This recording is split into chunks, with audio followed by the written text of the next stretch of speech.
Mathur is a cinematographer. There is no yardstick to measure him. It's unfathomable. And India, the tragedy is that India could not exploit him. We don't have a canvas, we don't have the resources to. A man like that in Hollywood, there would be some star cluster named after him. Mathur साहब ने जो भी पिक्चरें की है सब historical picture की है, तो अगर मैं जिक्र करूंगा कि आसिफ का और कमाल अमरोही का, विमल राय का कि भाई he is the historical director, तो R D. Mathur also he is the historical cinema photographer also. Well, the 50s is rightly considered the golden age of the Indian cinema. We have a great many important directors at this time, and working with them are very great actors, actresses and cinematographers. In fact, the names of cinematographers are linked with those of certain directors with whom they actually realize their talent fully. We have, for example, V.K. Murthy with Guru Dutt, or we have Radhu Karmakar with Raj Kapoor. We have Faridun Irani with Mehboob, and we also have Joseph Wershing, who worked with Bombay Talkies a little before this period. And of course Mr. R.D. Mathur, who really realized, I think, his complete potential with K. Asif's Mughal-e-Azam. Mr. R.D. Mathur has a unique trait. He has the patience and he listens to people, and that's perhaps the secret of his being in demand by K. Asif, Kamal Amrohi, Sultan Ahmed and other producers and directors that he worked with. And once he listens attentively, you know, focus comes from listening. He was able to adapt himself to varying changes, styles, distinctive styles of other directors. And this unique adaptability that Mr. R.D. Mathur had is what you don't find very common. हम लोग उनको जो है as a guardian हमेशा use किया, और हम लोग बल्कि सब तो माथुर साहब कहते थे, हम लोग तो माथुर साहब को माथुर साहब कभी कहा ही नहीं, हम लोग मास्टर ही समझते थे उनको. So he was a living light meter, so to say. He would walk in onto a set, look at it, see how much light was bouncing off him, and he could, to the nearest point, tell you, okay, it's 5.6. No, it's not. Change it.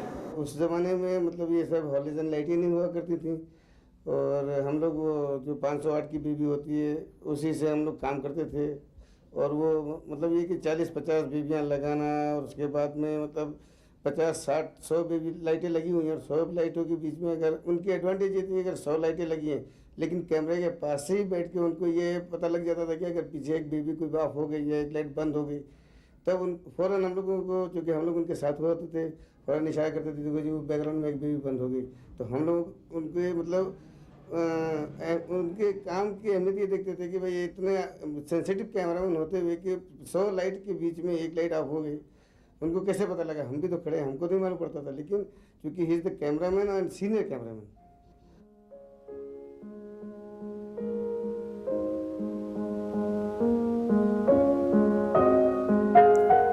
इस साहब के बुलावे के card धारे को पूरी industry को भेजे गए थे. उसमें लिखा है माजी हाल बनाम R.D. माथुर व बेगम माथुर. इस फरमान के जरिए आपको मतलाज किया जाता है कि 1560 में गुजरे हुए शानदार मुगल दौर का नक्शा फिर उसी शान शौकत से मौजूदा दौर में 4 अगस्त 1960 को पेश किया जाएगा. एहसास है कि आपकी शिरकत ऐसे तारीखी दौर की रौनक एक खूबसूरत इजाफा होगी. मुकाम मराठा मंदिर वक्त बारियाबी 8:30 बजे शब ज़रूरी है कि इतलानामा अपने साथ लेकर आए. एक बर आज़म की सील है, real seal.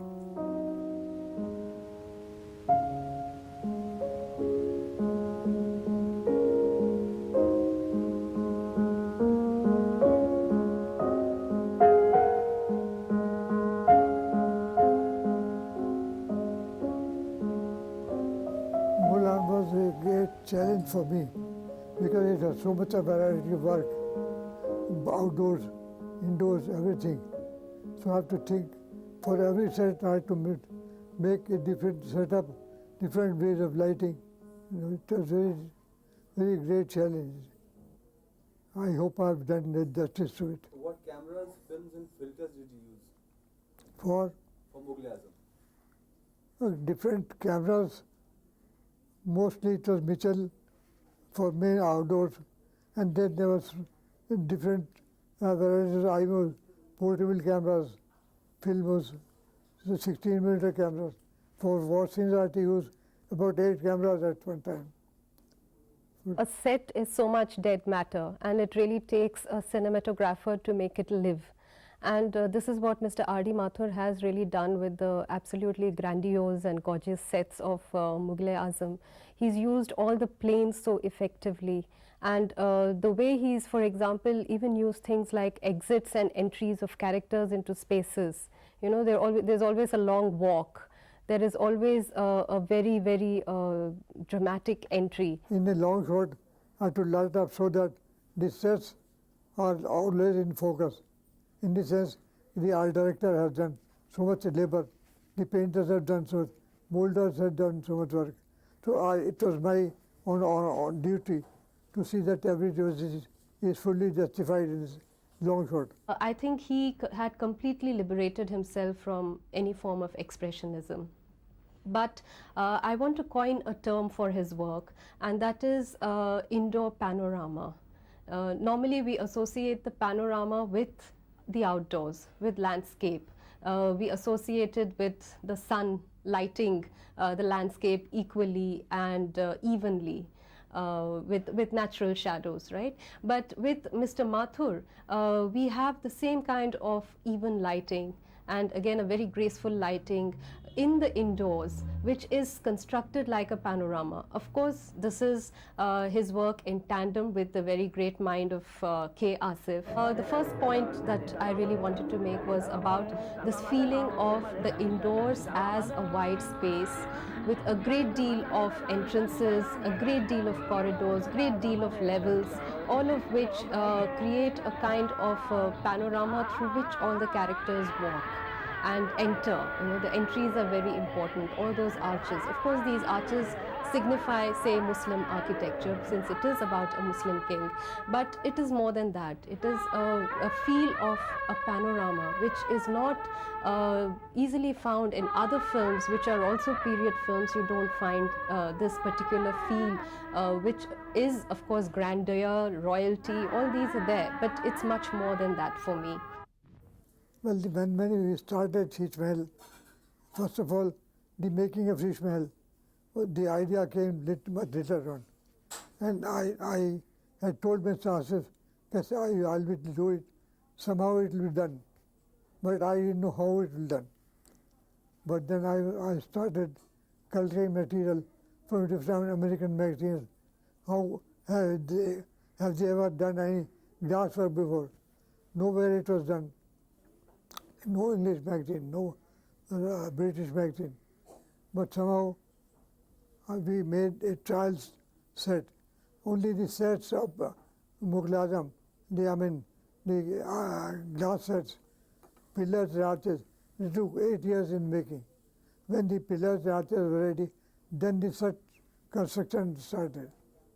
It was under 6 months. After doing, they had to do all the finishing work. So when we started the color work, we had no color laboratory in India. So we had to send a shooting to Technical London. शीशे के काम के लिए तो और किसी ने दिल्ली बॉम्बे में तो हमारे सब पास और किसी ने नहीं की। जब तक हम लोगों ने मतलब हमारी 20-25 साल की लाइफ है बॉम्बे की इंडस्ट्री की, शीशे का काम करने के लिए तो कोई कैमरामैन सामने नहीं आया, सिर्फ माता साहब के साथ। This classic people keep talking about that dance sequence with the Hall of Mirrors. How many people today, there are great cinematographers today, how many cinematographers are there today that can replicate that even given the latest equipment? They'll take ages. And for R.D. Mathur, he just, when you talk about it, he just grins. This song in the Sheesh Mahal is in fact questioning of all forms of authority. The song begins with an entry. Madhubala enters. It's a slightly low angle shot of her, a full shot of her walking into the Sheesh Mahal.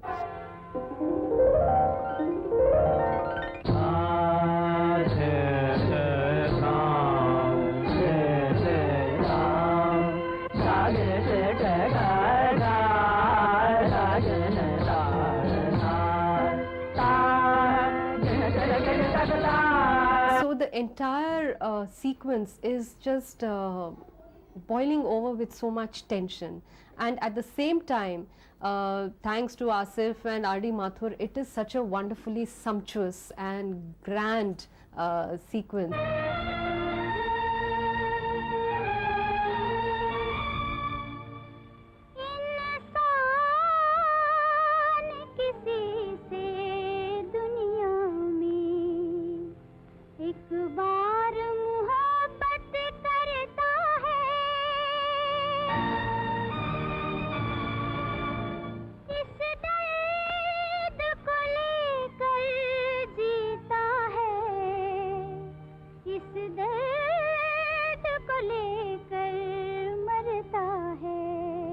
We've taken some trial tests, how it will expose, how it will do. But then if we give direct light on his head, it will never reflect like the headlight of a car. So I had to think of some other way. I thought of bounce light. The light was first thrown on this reflecting surface, and then that surface is seen in the pillars and arches. But the faces never had those lights. The faces had direct lights. For that also so many times we had to shift the light slightly so that it is not reflected on the set.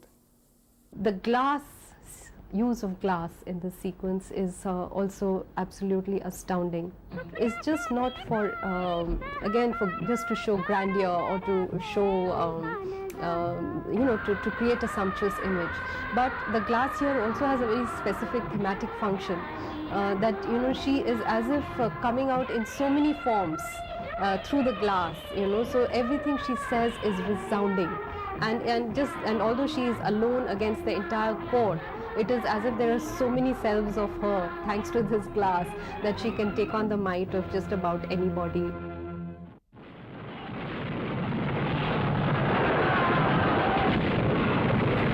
I think the war scenes really excited him because he saw history unfolding, and there were a lot of input from his side. The war scenes of Mughal Azam was shot in Jaipur, and the preparations for that were made about 5-6 months before. So many times I had used 8 cameras, sometimes 3 cameras for different angles, because every angle had to be fixed according to the movement of the war scenes. For the duel between the father and the son, we had to take long shots in the outdoors, because the riders, they were just as Akbar and Saeem in the long shots. But for close-ups, we had to do it in the studio, because Mitraji and Dilip Kumar, they were not supposed to, they could not fight while sitting riding on a horse. Everything was made in the studio. The horses structure was made in the studio, and Mr. Asif got all the movements of the stars. Horses, there's a long shot में high hand, the hooves होते हैं ऊपर, हाथ होते हैं, उनकी action थी. According to that, the horses were built, and they made in studio. We had to move them. But for lighting, we had to light to match that long shot. For the intensity of light, long in the sunlight, I had to light the background, and then from the fog, for that dust effect, which would throw the fog from the studio floor, from the top. And when the dust was settled, then we used to take the close-ups. It was all very difficult, very nice done. But nobody can, while matching, while painting, have to match every shot with long shot and close-ups. So nobody can find out whether they were shot in the studio or in outdoors. You can't find out.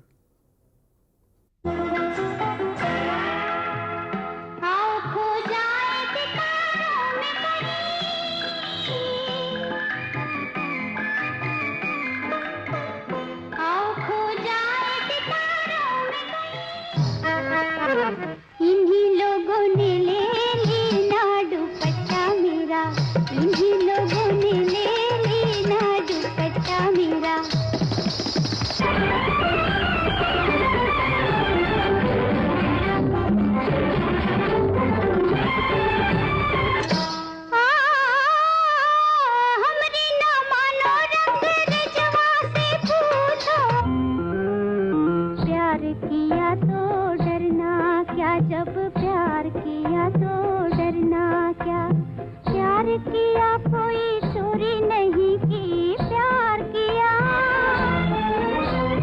चलो दिलदार चलो चांद के पार चलो हम हैं तैयार चलो You see his films and if you see his love songs and if you see romantic sequences shot by R.D. Mathur, the way he's bathed his character in light, the way he envelopes them, these are done in a special way. They're sophisticated, they're elegant, and they're romantic. Romantic to the core. Nobody can match them. So apart from being just a technician, R.D. Mathur was always a lover of the art and he was a romantic at heart. Mr. Mathur's realization of the theme of beauty, of Madhubala's beauty, which is again a central theme in the film. If you remember, Prince Salim and King Akbar see Madhubala for the first time as a statue and she is unveiled, and there's a whole ritual of unveiling which is shown to us. Now this look of marble, you know, which she's supposed to be a stone statue, is maintained throughout the film for Madhubala, and the way he has lit her face in various sequences almost makes her look marble-like. I don't think Madhubala looks quite like this in any other film in her long career.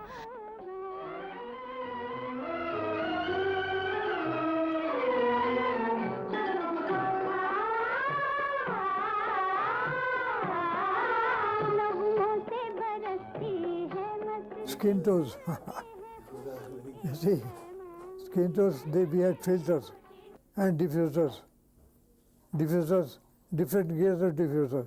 For different skins, I use different grades. The way he uses candlelight in the film, there is the scene where Dilip Kumar comes to meet her and they are lit, her face is lit with a candle. Now this lighting could have been done in many ways, but the way R.D. Mathur chooses to do it is to use the darkness fall like a veil on her face. It's really a very beautiful image. The other song that I would really like to talk about is a song which is set to classical music.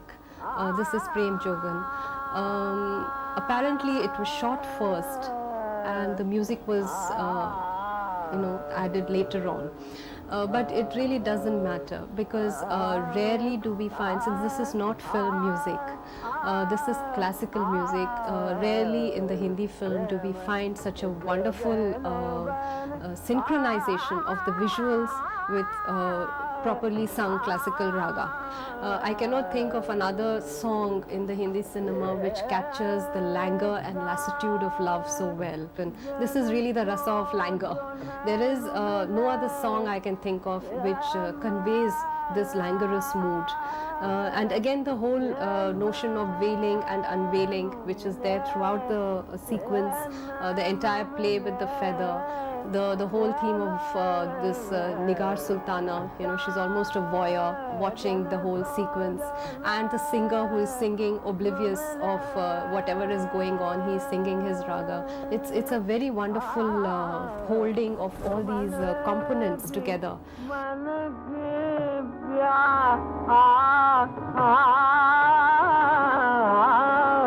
The department of Shah made him, Asif Saab made him sing that song. But while shooting, Mr. Asif said that this is a silent thing.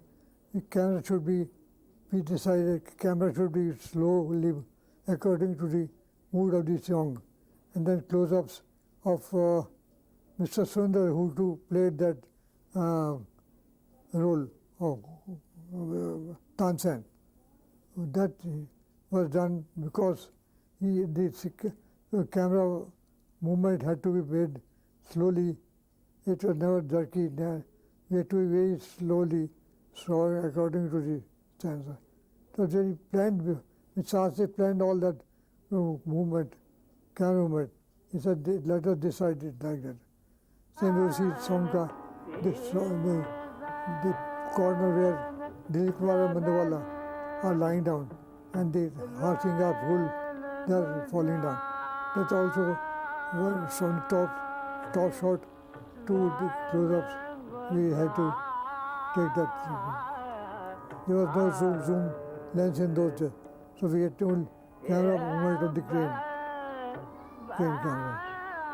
So it was also planned very nicely.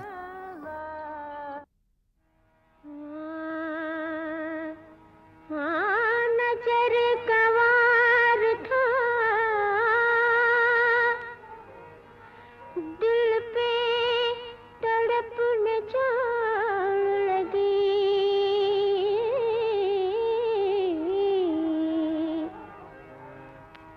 चली थी परछी किसी पर किसी को आने लगी.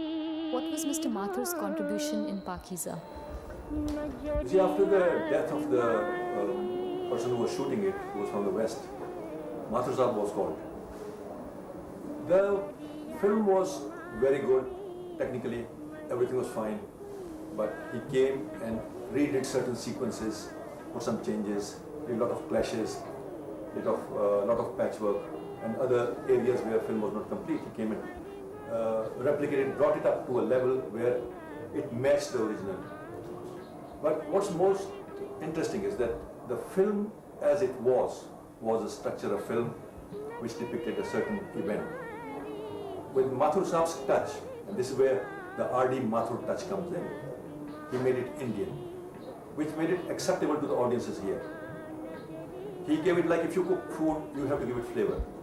It's like he tadka lagaya hai. Chalo Dildar Chalo from Pakiza. In fact, the prologue to this song is equally interesting because in this Sahib Jan, Meena Kumari tells Rajkumar that she is a dancing girl, she is the wife, and she falls at his feet and he bends down to pick her, but the camera holds the frame, and what is in the frame is a huge waterfall. It's a wonderful waterfall because you really feel the power of nature. And then both of them come back into the frame, the camera hasn't moved, and he hugs her. So he's accepting her as she is. And then the song begins.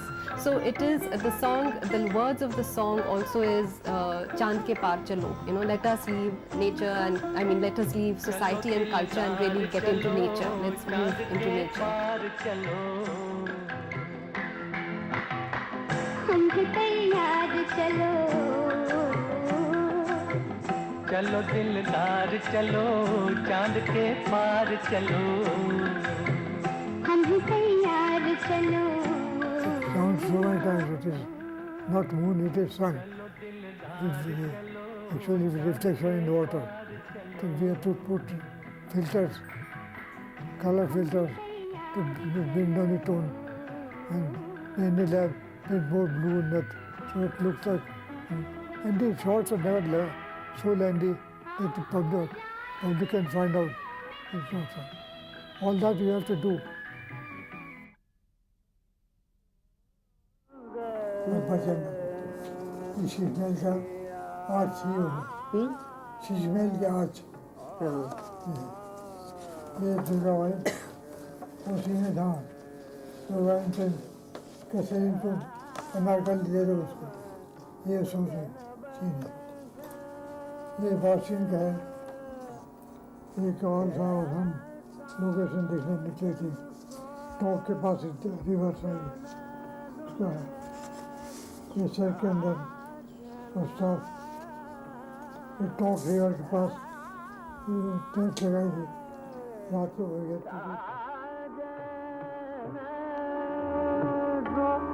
जो नैनों मिले तो मन की प्यास बुझे जब जोगन बन गए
जोगन बन गया संग